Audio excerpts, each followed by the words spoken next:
Iran, Iraq, Israel की America, नेमकं युद्ध कोणाचं चालू आहे? आणि इराणचे सर्वोच्च नेते अली खामिनी हे खरंच मारले गेले आहेत का? आणि भारतातील किती लोक इराण, इराक, इस्रायलमध्ये अटकलेले आहेत? आणि भारत सरकार त्यांना वापस आणण्यासाठी कोणता निर्णय घेते, हे आपण थोडक्यात ह्या व्हिडिओमध्ये चला जाणून घेऊया.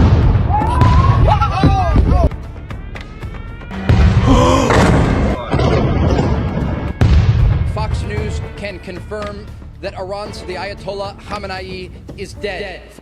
नेमकं हे युद्ध कोणाचं आहे? तर हे युद्ध आहे इराण वर्सेस अमेरिका आणि इराण वर्सेस इस्रायल. पण हे युद्ध होण्याचं मेन कारण काय आहे? तर हे युद्ध होण्याचं इस्रायल आणि इराण मधील जुने वाद, तेल मार्ग आणि मेन कारण असं आहे की इराण गुप्तपणे अणुबॉम्ब बनवत आहे. या युद्धामध्ये इराणचे सर्वोच्च नेते अली खामिका हे खरंच मारले गेले आहेत का, की ही अफवा आहे? पण याबद्दल अजूनही कोणी ठोस मत मांडलेले नाही. पण येणाऱ्या 24 तासामध्ये आपल्याला हे सुद्धा समजेल. इस्रायल आणि अमेरिका यांनी मिळून जो इराणवर हल्ला केला, त्यामध्ये शाळा, लोकांचे घरं, एअरपोर्ट, बुर्ज खलिफा जवळील मध्यभाग, त्याचबरोबर असे वेगवेगळे ठिकाणी मोठे स्फोट झाले आहे. आणि यामध्ये 200 लोकांपेक्षा जास्त लोकांचा जीव गेला आहे आणि 5000 लोकांपेक्षा जास्त लोकांना जखम झाली आहे. पण हे दोन देशांमधील युद्ध आहे की वर्ल्ड वॉर 3 ची सुरुवात? कारण अमेरिका सुद्धा या युद्धामध्ये इन्व्हॉल्व आहे. आणि ज्या युद्धामध्ये अमेरिका असतो त्या युद्धामध्ये रूस सुद्धा येण्याचा प्रयत्न करतो. जर समजा या युद्धामध्ये रूस आला तर चायना सुद्धा येईल. चायना आला तर अमेरिकेचे मित्र देश सुद्धा या युद्धामध्ये येतील.